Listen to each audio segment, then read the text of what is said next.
श्री शिवाय नमस्तु भयम हर हर महादेव। दोस्तों, आप सभी लोग जानते हैं कि 26 अक्टूबर 2024 यानी शनिवार के दिन कार्तिक महीने की दशमी तिथि पड़ रही है। और दोस्तों, ये वो दशमी तिथि है जो कार्तिक महीने में पड़ने वाली सबसे बड़ी दशमी तिथि है, क्योंकि यह कार्तिक महीने में पड़ रही है। तो दोस्तों, इस शनिवार के दिन आपको ये उपाय अवश्य ही करना चाहिए। और दोस्तों, आप सभी लोग जानते हो शनिवार का अगर सबसे बड़ा कोई उपाय है तो वो 11 गेहूं के दाने वाला उपाय है। तो दोस्तों, इस शनिवार दशमी तिथि के दिन आप लोगों को इस 11 गेहूं के दाने वाले उपाय को जरूर करना है। बहुत सारे लोग होंगे जिन लोगों ने इस उपाय को ना किया हो, मतलब पूरा साल निकल गया, उन्होंने किसी भी दिन इस 11 गेहूं के दाने वाले उपाय को ना किया हो। पर दोस्तों, आपके पास एक आखिरी मौका बचा हुआ है जो कि 26 अक्टूबर के दिन है। तो इस दिन आप लोगों को इस वाले उपाय को जरूर कर लेना है।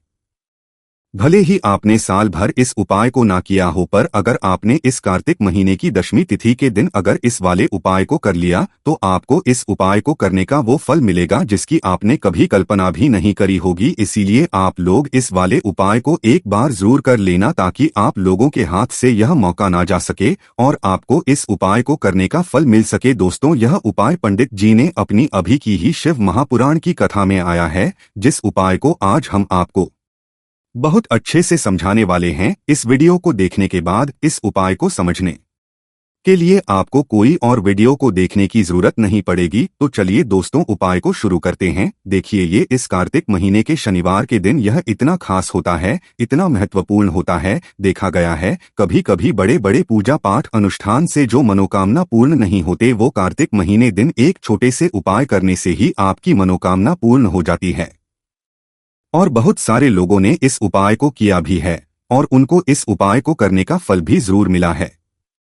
अगर आप लोग भी इस उपाय को करना चाहते हैं तो आप इस उपाय को पहले अच्छे से समझ लेना, सुन लेना, उसके बाद करना, आपको इस उपाय का फल जरूर मिलेगा। और इस उपाय को कर लेने से आपके घर में चाहे किसी भी प्रकार की दुख और समस्या क्यों न चल रही हो, आपको उसका कारण भी नहीं पता है कि भाई ये समस्या किस कारण से चल रही है, उसका कुछ भी कारण हो सकता है, जैसे पितृ दोष हो सकता है या किसी भी तरह का मंगल दोष भी हो सकता है। तो इस दिन आप लोगों को यह वाला उपाय कर लेना है। ये एक ऐसा उपाय है जिस उपाय को अगर किसी विशेष दिन पर किया जाए तो भाई उस विशेष दिन का जो है वह तो हमें मिलता ही मिलता है। पर हमने उस दिन पर इस 11 गेहूं के दाने वाले उपाय को किया है तो हमें से भी बड़ा फल मिलता है, और फल बहुत जल्दी मिलता है क्योंकि आप इस उपाय को बहुत ही बड़े और विशेष दिन पर कर रहे हो। तो चलिए अब उपाय के बारे में बात करते हैं, लेकिन उससे पहले आप लोगों को ये जानना आवश्यक है कि आखिर ये उपाय किस समय करना है, किसको करना है और कैसे करना है। तो चलिए हम आगे आपको वीडियो में एक एक करके बता देते हैं, लेकिन उससे पहले अगर आप लोग हमारे चैनल पर नए हैं तो हमारे को सब्सक्राइब कर लेना और इस वीडियो को लाइक करके कॉमेंट बॉक्स में श्री शिवाय नमस्तु भयम ओम नमः शिवाय जरूर टाइप कर देना। तो दोस्तों, इस 11 गेहूं के दाने वाले उपाय को हमें इस शनिवार के दिन कैसे करना है, किसको करना है, किस समय करना है और कहां पर करना है, ये सारे सवालों के जवाब आपको इस वीडियो में मिल जाएंगे। और जो ये वीडियो देखेगा भाई, उसको 11 गेहूं के दाने वाला उपाय जरूर करना चाहिए, क्योंकि इस दिन एक के दाने का भी बहुत ही बड़ा और विशेष महत्व होता है।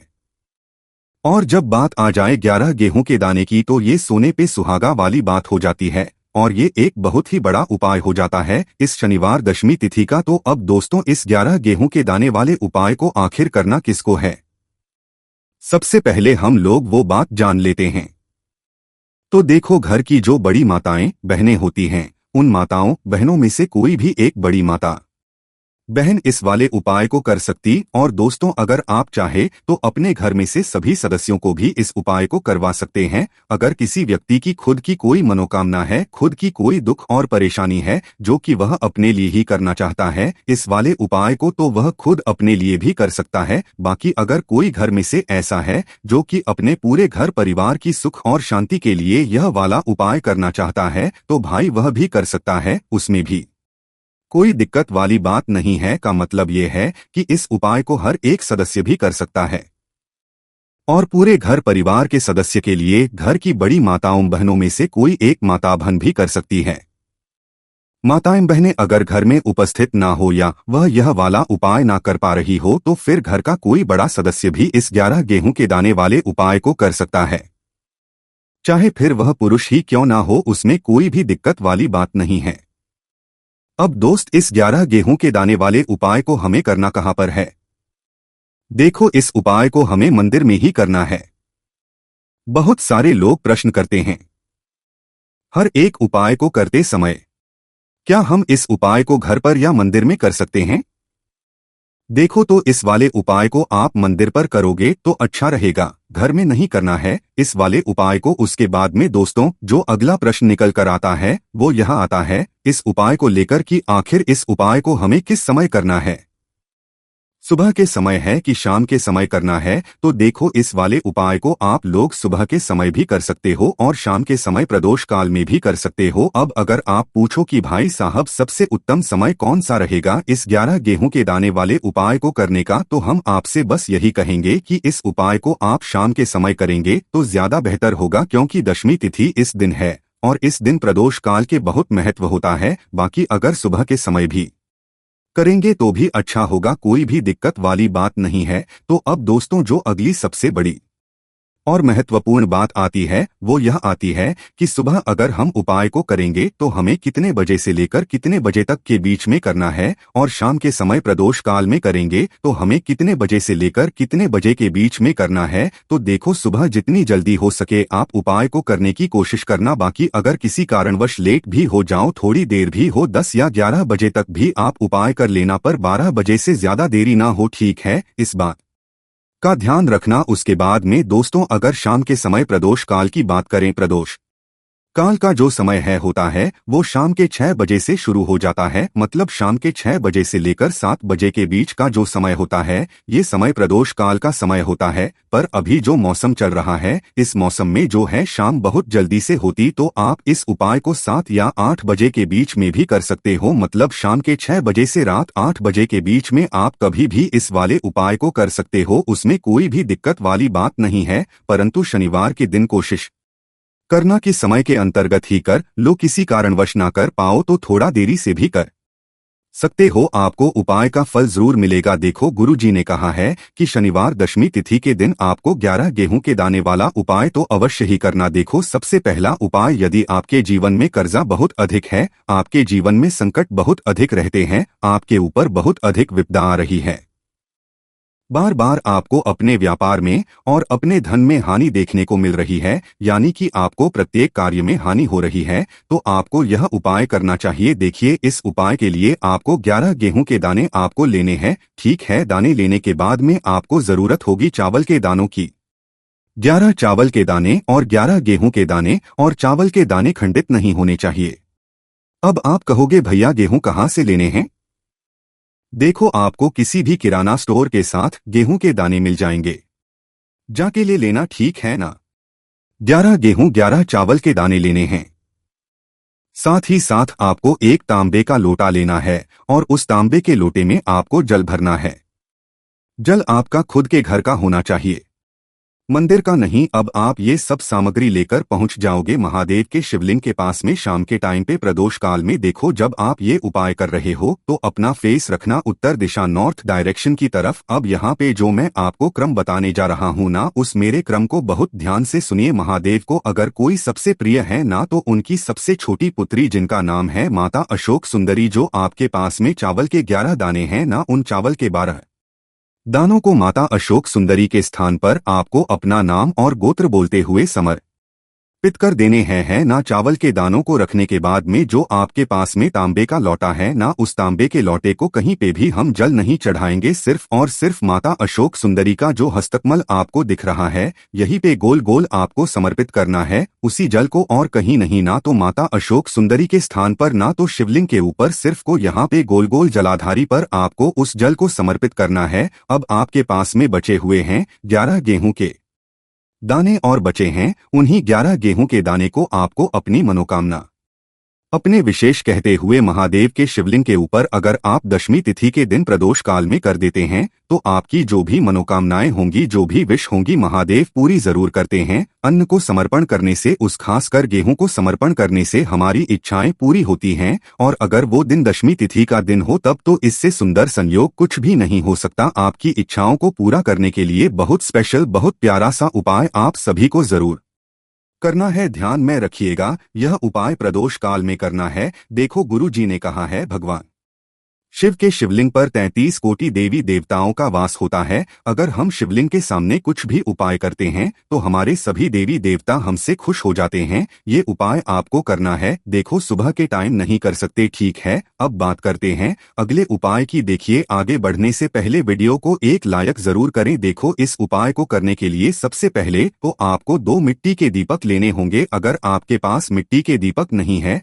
तो आप आटे के दीपक भी तैयार कर सकते हैं, परंतु कोशिश करना कि मिट्टी के दीपक आपको मिल जाए, ठीक है। देखिए, अब मिट्टी के दीपक जब भी आप ले रहे हो तो आपको एक बात का विशेष रूप से ध्यान रखना है कि मिट्टी के जो दीपक है वो कहीं भी टूटे हुए या फिर खंडित नहीं होने चाहिए। देखो, आपको विशेष ध्यान रखना है कि आपको खंडित दीपक नहीं लेना है। इसी के साथ में आपको लेना होगा शुद्ध देसी गाय का घी। अब देखो, गाय माता का यदि आपको घी प्राप्त हो जाता है तो वही आपको ले लेना है। अगर आपको गाय का घी नहीं मिलता है, कोई भी देशी घी इस्तेमाल कर सकते हो। देखिए, अब आपको क्या करना है, आपको 2 चम्मच शुद्ध घी लेना है, क्योंकि आप 2 दीपक ले रहे हैं। 2 चम्मच शुद्ध घी लेना है। देखिए, घी से दीपक प्रज्वलित करने से हमारे जीवन की जो संकट है, कष्ट है और बाधाएं हैं, वह सभी दूर होती है और नकारात्मक ऊर्जा घर से बाहर जाती है। और घी से दीपक प्रज्वलित करने से बहुत अधिक लाभ होता है। और इसी के साथ में आपको लेनी होगी गोल बाती। आपको मात्र 2 गोल बाती लेनी होगी। गोल बाती का दीपक प्रज्वलित करने से माता लक्ष्मी बहुत प्रसन्न होती है, जिससे आपके धन में वृद्धि होती है। और इसी के साथ में आपको लेनी होगी 2 लौंग। देखो, अब लौंग जो है हमारे जीवन के सारे संकटों और कष्टों को दूर करती है, तो इसीलिए आपको मात्र 2 फूल वाली लौंग लेनी है। अब ये सभी सामग्री लेने के बाद इन सभी सामग्रियों को लेकर के आपको पहुंच जाना है पीपल के वृक्ष के वहां पर, क्योंकि इस दिन दीपक को पीपल के वृक्ष की जड़ में दीपक प्रज्वलित करना बहुत ही बताया है। खासकर शनिवार के दिन तो कैसे करना है, चलिए जानते हैं। पूज्य गुरुजी कहते हैं कि जो भी व्यक्ति पीपल के वृक्ष से कोई भी उपाय करता है तो उसके जीवन में कभी भी धन की समस्या उत्पन्न नहीं होती है। देखिए, पूज्य गुरुजी ने बताया है आपको ऐसे पीपल के वृक्ष के नीचे इस उपाय को करना है, जो थोड़ा बड़ा वृक्ष हो और उसकी छाया आपके ऊपर पड़नी चाहिए, और पीपल की जड़ में आपको ये उपाय करना है। अब सबसे पहले तो आपको अपना जो मुख है उत्तर दिशा की ओर रख करके खड़े हो जाना है। उत्तर दिशा जो है वो माता लक्ष्मी और भगवान विष्णु की मानी गई है, जिनकी कृपा से हमें धन की प्राप्ति होती है और आर्थिक तंगी से हमें छुटकारा मिलता है। तो सबसे पहले तो आपके पास में जो 2 दीपक है उन्हें आपको पीपल के वृक्ष की जड़ के पास में रख देना है। अब दोस्तों, इन दोनों दीपक में आपको 1-1 चम्मच घी डाल देना है। उसके बाद आपको दोनों दीपक में 1-1 गोल बाती को डाल देना है। इसके बाद आपको पीपलेश्वर का नाम लेकर के और अपने नाम और गोत्र को बोल करके दोनों दीपक को आपको प्रज्वलित कर देना है।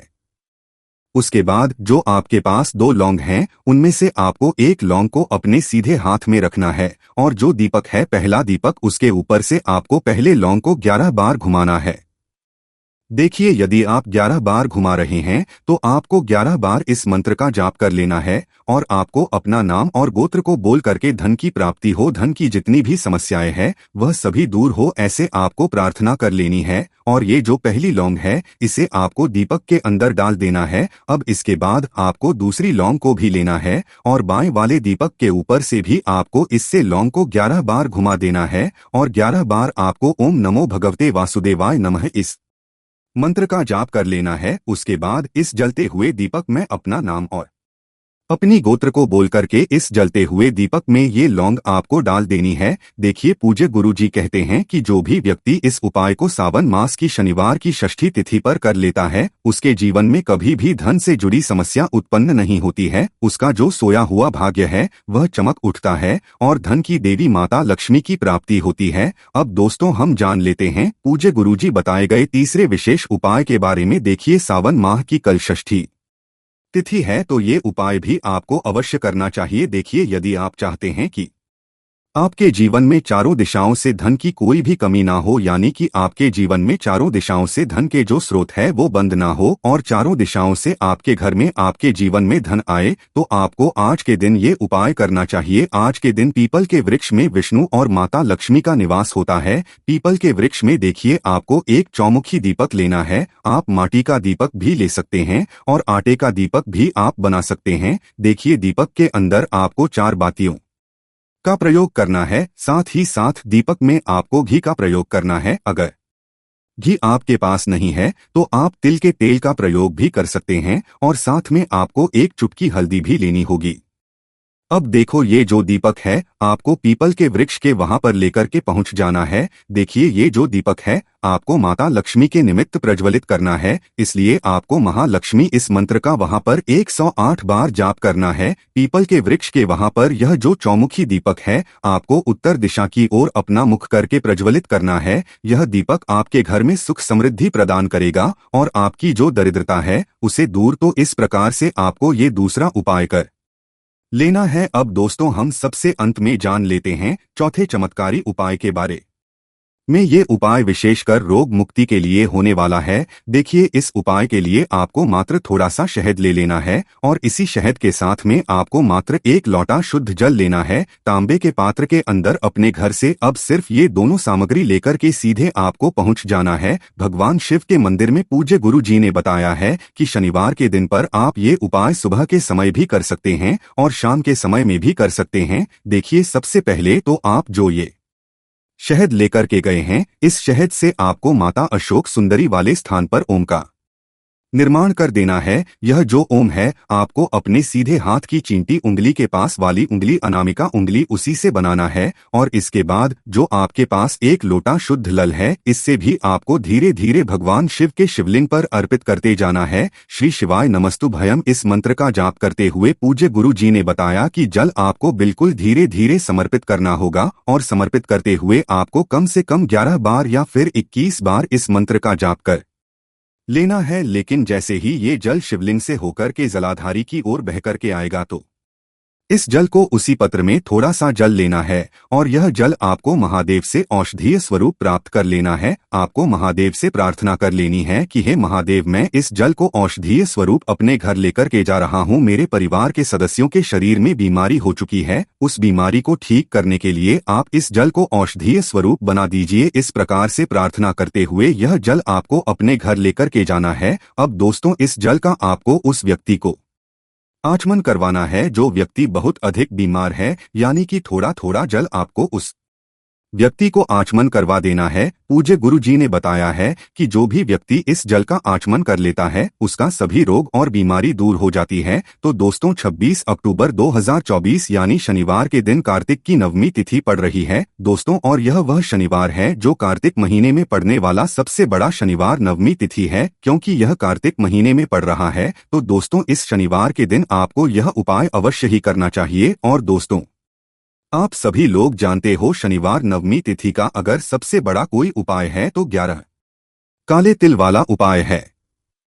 तो दोस्तों इस शनिवार के दिन आप लोगों को इस 11 काले तिल वाला उपाय को जरूर करना है। बहुत सारे लोग होंगे जिन लोगों ने इस उपाय को ना किया हो, मतलब पूरा साल निकल गया उन्होंने किसी भी दिन इस 11 काले तिल वाला उपाय को ना किया हो।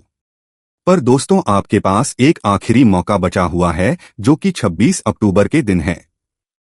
तो इस दिन आप लोगों को इस वाले उपाय को जरूर कर लेना है। भले ही आपने साल भर इस उपाय को ना किया हो, पर अगर आपने इस कार्तिक महीने की शनिवार नवमी तिथि के दिन अगर इस वाले उपाय को कर लिया तो आपको इस उपाय को करने का वह फल मिलेगा जिसकी आपने कभी कल्पना भी नहीं करी होगी। इसीलिए आप लोग इस वाले उपाय को एक बार जरूर कर लेना ताकि आप लोगों के हाथ से यह मौका ना जा सके और आपको इस उपाय को करने का फल मिल सके। दोस्तों यह उपाय पंडित जी ने अपनी अभी की ही शिव महापुराण की कथा में बताया है, जिस उपाय को आज हम आपको बहुत अच्छे से समझाने वाले हैं। इस वीडियो को देखने के बाद इस उपाय को समझने के लिए आपको कोई और वीडियो को देखने की जरूरत नहीं पड़ेगी। तो चलिए दोस्तों उपाय को शुरू करते हैं। देखिए यह इस कार्तिक महीने के शनिवार नवमी तिथि के दिन यह इतना खास होता है, इतना महत्वपूर्ण होता है। देखा गया है कभी कभी बड़े बड़े पूजा पाठ अनुष्ठान से जो मनोकामना पूर्ण नहीं होते वह कार्तिक महीने के दिन एक छोटे से करने से ही आपकी मनोकामना पूर्ण हो जाती है। और बहुत सारे लोगों ने इस उपाय को किया भी है और उनको इस उपाय को करने का फल भी जरूर मिला है। अगर आप लोग भी इस उपाय को करना चाहते हैं तो आप इस उपाय को पहले अच्छे से समझ लेना, सुन लेना, उसके बाद करना, आपको इस उपाय का फल जरूर मिलेगा। और इस उपाय को कर लेने से आपके घर में चाहे किसी भी प्रकार की दुख और समस्या क्यों ना चल रही हो, आपको उसका कारण भी नहीं पता है कि भाई यह किस कारण से चल रही है, उसका कुछ भी कारण हो सकता है। जैसे पितृ दोष हो सकता है या किसी भी तरह का मंगल दोष भी हो सकता है।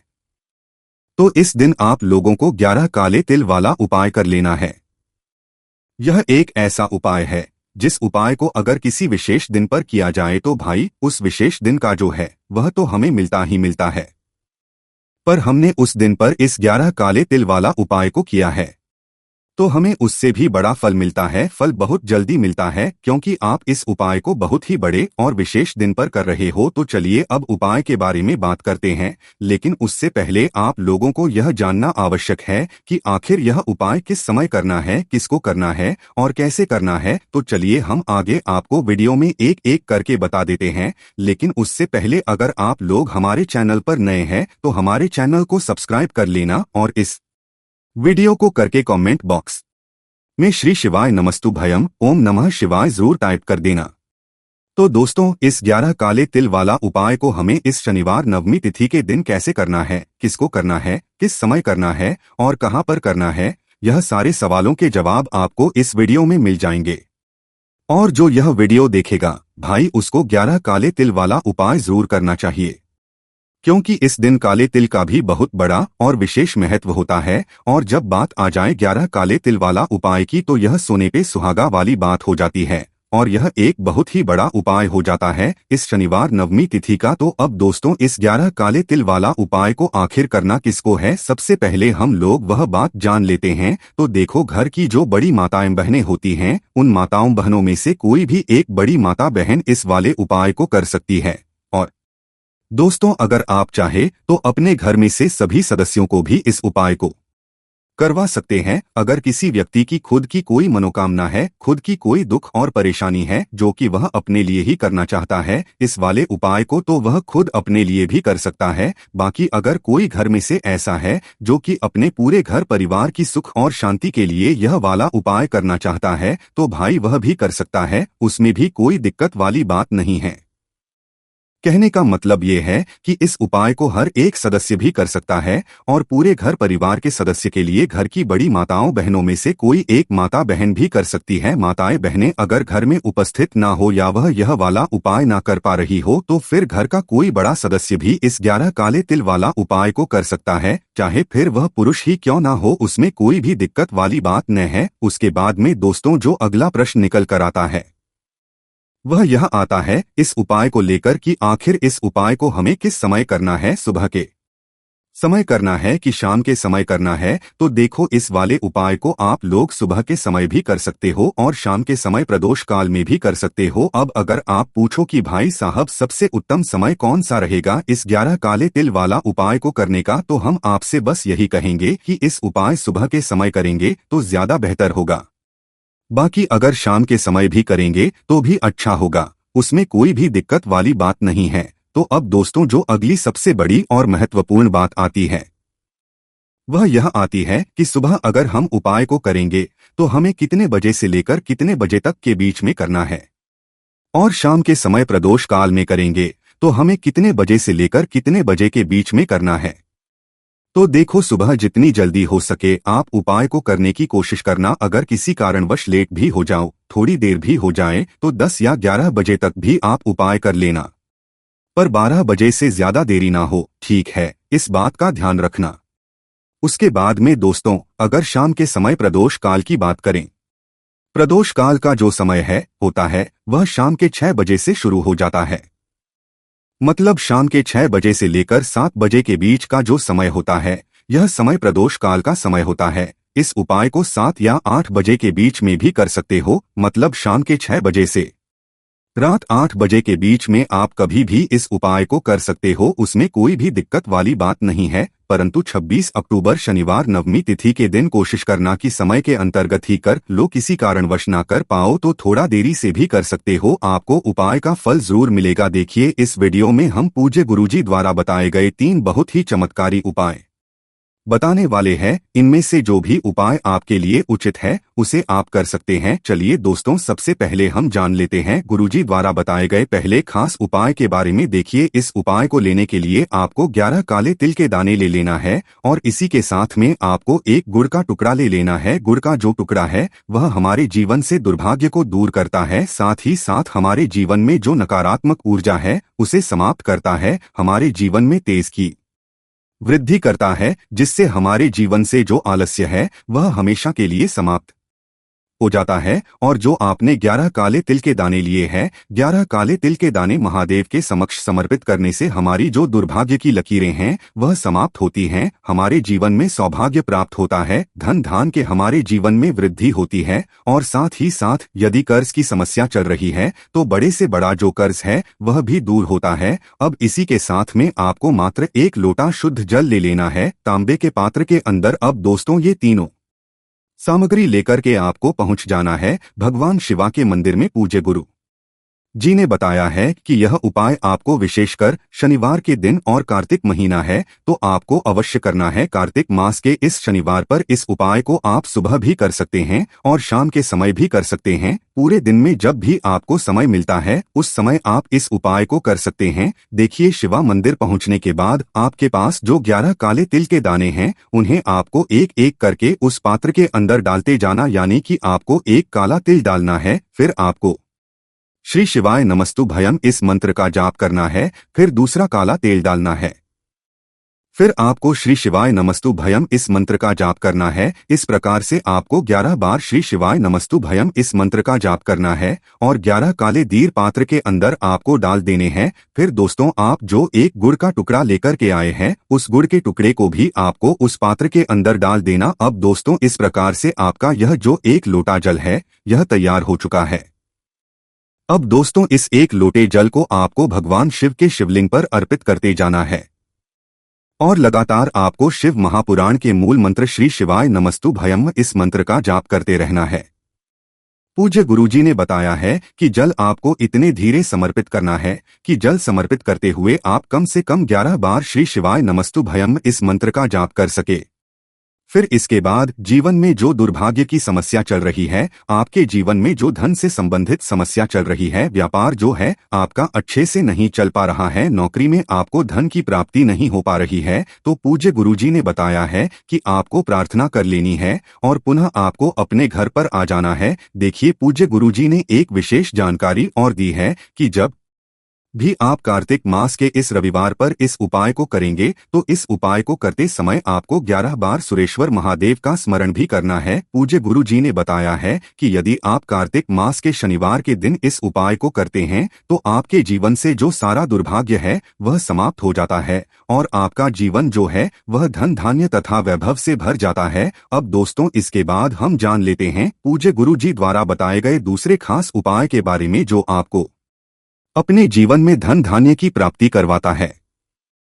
आपके जीवन जितनी भी असफलताएं चल रही है उन्हें सफलता में बदल देगा और आपको अपने जीवन में सुख समृद्धि तथा वैभव की प्राप्ति करवाएगा। देखिए इस उपाय को करने के लिए भी आपको 11 काले तिल के दाने ले लेना है और साथ में आपको एक गुड़ का टुकड़ा ले लेना है। फिर इसी के साथ में आपको 1 लोटा शुद्ध जल ले लेना है। लोटा यदि आप तांबे का लेते हैं तो यह आपके उपाय के लिए बहुत ही सर्वोत्तम सिद्ध होगा। फिर इसके बाद आप चावल के दाने भी ले सकते हैं या फिर एक गुड़हल का फूल भी ले सकते हैं या फिर एक चुटकी हल्दी भी ले सकते हैं। फिलहाल में आपको 11 काले तिल के दाने और एक गुड़ का टुकड़ा तो अवश्य लेना है। इसके साथ में आप इन सामग्रियों को भी ले सकते हैं। अब दोस्तों यह सभी सामग्री लेकर के आपको पहुंच जाना है अपने घर की छत पर। अब दोस्तों आपको सबसे पहले एक कार्य करना है। यदि आपके पास 11 काले तिल के दाने हैं तो उन्हें आपको उस पात्र के अंदर डाल देने हैं। आपके पास एक गुड़ का टुकड़ा है उसे भी आपको उस पात्र के अंदर डाल देने हैं। अगर आपके पास हल्दी है तो उसे भी मिला देना है। अगर आपके पास एक गुड़ हल्का फूल है तो उसे भी मिला देना है साथ। कि 7 के दाने हैं तो उन्हें भी आपको मिला देना है, यानी कि आपके पास जो भी सामग्री है उसे आपको उस पात्र के अंदर मिला देना है और फिर आपको इस पात्र से भगवान सूर्य को अर्घ देना है। देखिए, भगवान सूर्य को अर्घ देते समय आपको ओम सूर्या नमः, ओम भास्कर या फिर ओम आदित्य नमः, इन 3 में से आपको केवल एक मंत्र का जाप करना है। देखिए, आपको ये जो अर्घ है किस प्रकार से देना है। आपको थोड़ा सा जल सूर्य अर्घ देना है, फिर रुकना है, फिर आपको थोड़ा सा जल सूर्य देव को अर्घ देना है, फिर आपको थोड़ा सा रुकना है, फिर तीसरी बार में आपको ये जो अर्घ है पूरा सूर्य देव को अर्घ दे देना है। यानी कि आपको यह जो 1 लोटा जल है इसे आपको 3 बार में सूर्य देव को अर्घ देना है और फिर आपको ओम सूर्याय नमः, ओम भास्कर नमः, ओम आदि नमः, इन तीनों में से एक मंत्र का जाप करते रहना है। अर्घ देने के बाद आपको अपने ही स्थान पर यानी कि घड़ी की दिशा में 7 बार घूम जाना है। फिर आपको भगवान सूर्य नारायण से प्रार्थना कर लेनी है कि हमारे जीवन में जो भी समस्याएं चल रही है, जो भी दिक्कतें चल रही है, उनको दूर करने के लिए आपको भगवान सूर्य से प्रार्थना कर लेनी है। पूज्य गुरु जी ने बताया है कि यदि इस विशेष उपाय को आप इस कार्तिक मास के विशेष रविवार पर करते हैं तो हम आपको यकीन दिलाते कि आपके बच्चे में ओज तेज की वृद्धि होगी, ऊर्जा का उसमें संचालन होगा, उसमें बुद्धि, विवेक और ज्ञान की प्राप्ति होगी। वह भी आपकी बात मानेगा और उसके जीवन में जितनी भी समस्याएं चल रही हैं, जितना भी दुर्भाग्य चल रहा है, वह सभी भी दूर होने लगेगा। तो आपको यह भगवान सूर्य को अर्घ देने वाला उपाय कार्तिक मास के पहले रविवार पर जरूर करना चाहिए। अब दोस्तों, इसके बाद हम बात कर लेते हैं पूज्य गुरु जी द्वारा बताए गए तीसरे सबसे खास उपाय के बारे में। देखिए, इसको करने के लिए आपको मात्र 1 लोटा जल ले लेना है और इसी के साथ में आपको 1 टुकड़ा गुड़क ले लेना है। अब दोस्तों, यह दोनों सामग्री लेकर के आपको पहुंच जाना है किसी भी आंकड़े के वृक्ष के नीचे। देखिए, कई स्थानों पर इसे आंख का वृक्ष भी कहा जाता है और कई स्थानों पर इसे मदार का वृक्ष भी कहा जाता है। और यह जो वृक्ष है आपको अपने घर के आसपास कहीं ना कहीं जरूर मिलेगा। देखिए दोस्तों, आपको यह जो 1 लोटा जल है इसे आपको लेकर के पहुंच जाना है किसी भी मदार के वृक्ष के नीचे। देखिए, यह उपाय आपको शाम से पहले यानी कि सूर्यास्त से पहले ही करना होगा। देखिए, आपके पास जो 1 गुड़ का टुकड़ा है, सबसे पहले तो उस पात्र के अंदर आपको डाल देना है। देखिए, आपको यह जो गुड़ से युक्त जल आपने तैयार किया है, इसमें से आधा लोटा जल तो आपको आंख के वृक्ष में यानी कि आंकड़े के वृक्ष में समर्पित कर देना है। आधा लोटा जल आपको बचाना है और इसे लेकर के आपको पहुंच जाना है भगवान शिवा के मंदिर में। अब दोस्तों, यह जो आधा लोटा जल है इसे आपको भगवान शिवा के शिवलिंग पर धीरे धीरे समर्पित करते जाना है और लगातार आपको शिवा महापुराण के मूल मंत्र श्री शिवाय नमस्तु भयम, इस मंत्र का जाप करते रहना है। और साथ ही साथ यह जो उपाय है आप रविवार के दिन कर रहे हैं तो आपको सुरेश्वर महादेव का स्मरण भी जरूर करना है। पूज्य गुरु जी ने है कि जल समर्पित करने के बाद आपको महादेव से अपने जीवन में जो भी समस्या चल रही है उन्हें दूर करने के लिए आपको प्रार्थना कर लेनी है। चाहे आपके जन्म में से जुड़ी समस्याएं चल रही है, चाहे आपके व्यापार में आपको उन्नति नहीं मिल पा रही है, या फिर आपके जो विवाह है उसमें आपको समस्या उत्पन्न हो रही है, या फिर आपका जो व्यापार है उसमें आपको समस्या आ रही है, यानी कि किसी भी प्रकार की अगर जीवन में समस्या आ रही है तो उसे आपको सुरेश्वर महादेव से दूर करने के लिए प्रार्थना लेनी है और फिर वापस से आपको अपने घर पर आ जाना है। पूज्य गुरु जी कहते हैं कि यदि इस प्रकार से हम कार्तिक मास के शनिवार साथ ही साथ किसी भी शनिवार के दिन उपाय करते हैं तो हमारे जीवन की जो सारी समस्याएं हैं उनका अंत होना प्रारंभ हो जाता है।